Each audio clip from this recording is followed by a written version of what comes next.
So the report is saying that the U.S. Congress approved sanctions on Nigeria over Christian killings or Christian buying for the sake of this video, buying, right? So whether these sanctions pull through or not, my happiness is that it is getting the much needed international global attention, that there is a cleansing going on against Christianity in Nigeria, and people are not taking urgent or very important steps to stopping it.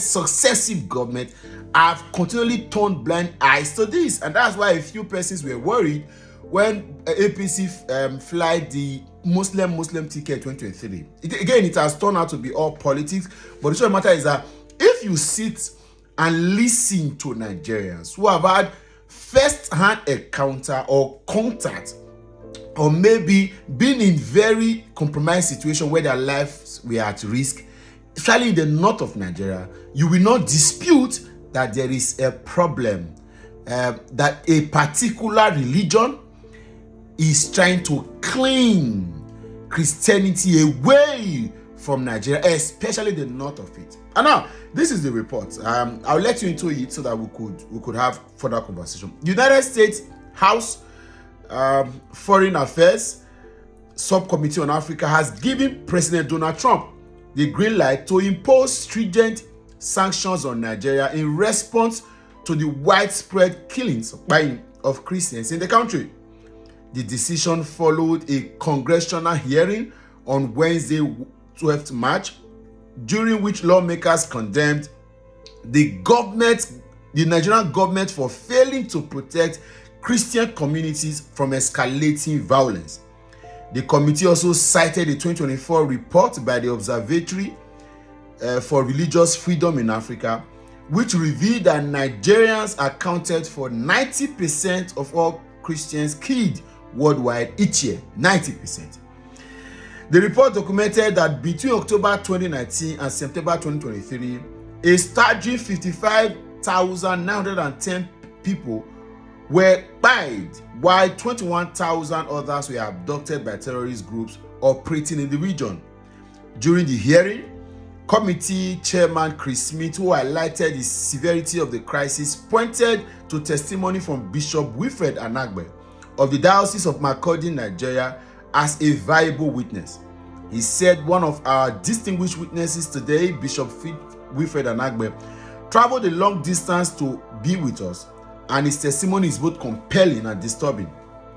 Militant Fulani herdsmen are terrorists. They steal and vandalize. They kill and boast about it. They kidnap and forceful entry. And they enjoy total immunity from elected officials. None of them have been arrested or brought to justice.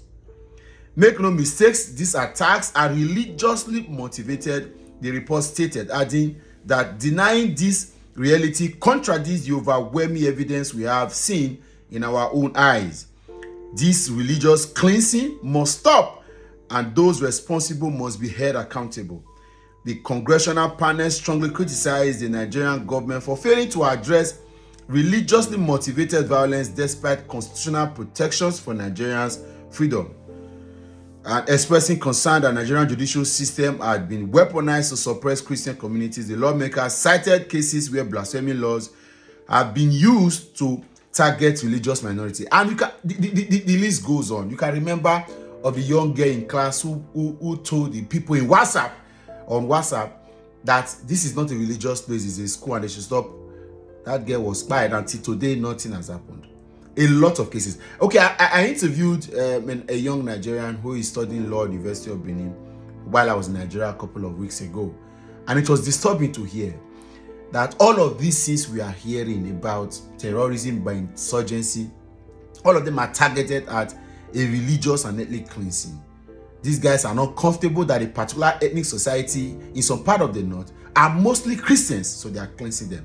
Or go to communities where they know that even if they are part and parcel of their ethnic society, but they are majority Christians, they go and attack them.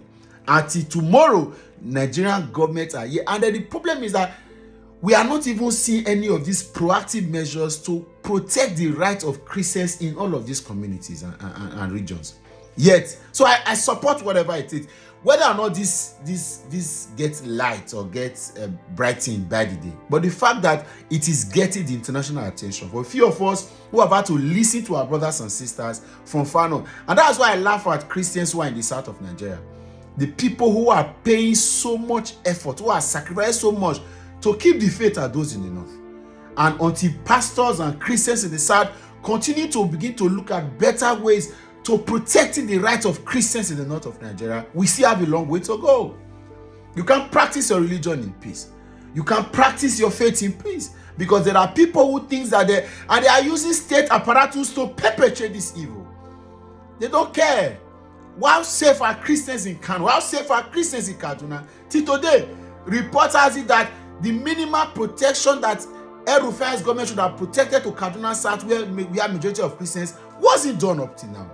And today you are running everywhere, jumping from pillar to post, want to the president of Nigeria. God forbid bad thing, El-Rufai. God forbid bad thing. So we must call a spade a spade. And it is high time we gave it the needed attention. And I'm happy that it is coming, because I don't know if they say the Nigerian parliament has become useless, worthless, hopeless, and valueless to Nigerian people. Let them be dwelling on the most minority of issues. We'll continue to allow goodwill to push our cases around the world, and so that even if it's Georgia, it's Djibouti, if Mozambique, let them continue to remember that we have a useless set of politicians in power that do not care about the lives and welfare of the people, which of course is supposed to be the primary concern of every legitimate government. Okay, of course, we don't have legitimate politicians. All of these guys, thieves, election thieves, fraud guys, drug kingpins, forgery guys, uneducated lot, all of them get to the place and they are busy putting their baggages to the problem and distracting the whole of this country. This is 2025. We still cannot have a sane society where everybody can practice their religion in peace. The same way these guys practice these guys practice their religion in the south of Nigeria, are Christians given that opportunity to practice their religion and faith in peace. Yet nobody is seeing that, and there are Christians in the House of Rep, in the House of in the Senate, who are playing politics rather than look at the issues that should bother our people. God bless you, Donald Trump, and the Congress of the United States. God will continue to keep you, even if it is this you're able to achieve for us. At least let's get there. It is getting frustrating, and I undermine the severity of this burden until I spoke with that young man. The video is here on my page. Maybe I'll pin the link so that you watch it here, and you listen to him. Our daily, weekly, that they even wrote to the Nigerian Army for protection. Nigerian Army did not respond. It was the militant or the insurgents that wrote back to them. And then that's all of the keep. They were set up. They thought Nigerian Army had come. They surrounded the city. The next decided to they to the point that they opened the womb of people. They are targeting male children because they don't want productivity and promotion. It is cleansing going on in the north of Nigeria. It is cleansing, and until the Nigerian government begins to take priority here, God will judge all of you, and all of you would also bear the burden of losing very loved ones, because enough is enough. Whether Nigerian media focus on this, whether our blogs focus on this or not, but at least our voices will be heard, and one day redemption will come. Have a nice day.